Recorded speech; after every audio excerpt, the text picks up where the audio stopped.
Hello, friends, libertarians, landlords, future property owners, tenants, anybody who's interested in real estate in New Hampshire. Welcome back to our New Hampshire Landlord 101 series. We're super excited today to have with us Brittany Ping of Ledgeview Commercial. Hello, Brittany.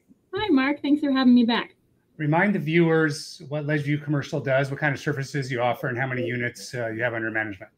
Yeah, so we are third-party property management. We work with investors to manage their properties turnkey. So if you don't want to have to think about it except for once a month when the rent checks come in, and we provide you with that surplus, then you don't have to. If you want to be super involved in communicating with me on a consistent basis, also happy to do that. We manage about 265 units and 4 condo associations, mostly in the Manchester-Concord corridor.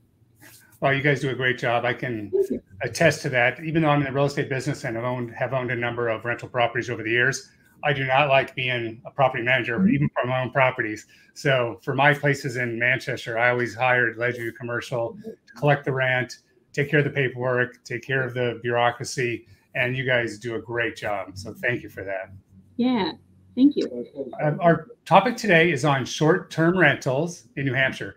People, there's a lot of buzz about this in the investment class, real estate investors around the country, whether you're looking at bigger pockets or the RIAs, the real estate investment associations around the country. And in fact, they can be very lucrative.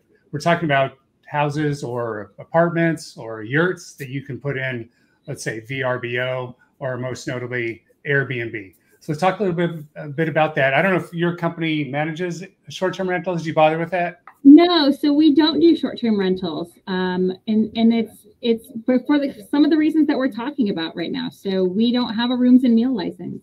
It's definitely something that is super popular, or even converting like a triple decker, like a standard thing here in Manchester into an Airbnb is absolutely a cool investment opportunity. So not something that we manage for owners, but really interesting and fun to talk to you about today. Yeah, and we love the intersection of government, taxes, liberty, and real estate. So in that regard, Porcupine Real Estate has a number of clients who do own Airbnb or short-term rentals in Concord, Manchester, and up north, and they're doing very well with them. In many cases, they tend to be more lucrative than renting out long-term.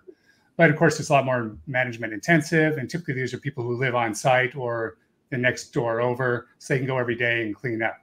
So let's talk a little bit about the bureaucratic restrictions on this. First of all, there's something called the rooms and meals tax in New Hampshire. And this is typically what customers will see on their bill when they go out to eat at a restaurant or bar, or also at hotels. It's the same if you have a hotel night stay. But in New Hampshire, if you have a short-term rental of less than 185 days, the income is also subject to the rooms and meals tax.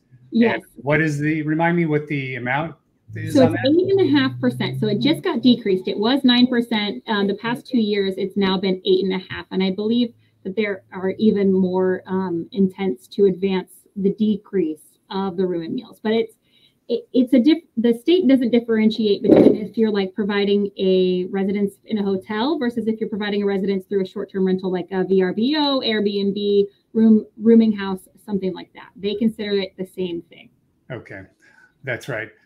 There are rooming houses and boarding houses in a number of the bigger cities like Manchester, Nashua, and they build that into the price there. They do have to pay to the state. Now with Airbnb, it's super convenient for the owner or the operator because Airbnb will actually charge that and send the dollars to the state on your behalf.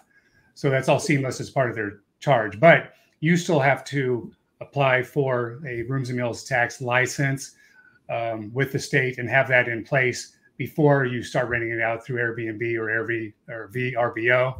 And you have to post it in a public space, like in the hallway or on the front door at your rental place. So we want our customers to be fully aware of these things. Yeah, and you also have to use it in all of your marketing, right? So you'll have to post your license number in your marketing for rentals as well, just to show your compliance. Yeah. And if you want to do it on your own, it's one time a month you pay to the state that amount that you collect. Okay. And then it's kind of crazy. So if you have somebody that does live with you for more than 185 days, you have to pay them back the taxes that you charged them while they were in the short-term rental piece of their tenancy. Yeah.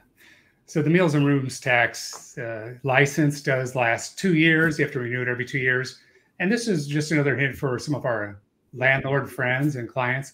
Since the official number is 185 days, anything less than that consecutively is technically supposed to pay their meals and rooms tax.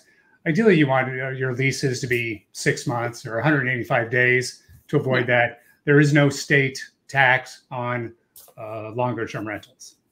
Correct. A longer term rental, the only thing that's going to happen there is if you have at least more than 12 months, the state does want it on record. So you do provide a copy of that lease to the state. Perfect. All right. Well, this is a fun short video about short-term rentals and taxes, and we appreciate you all watching. We appreciate Brittany chiming in with her expertise, and we'll see you on the next video. All right.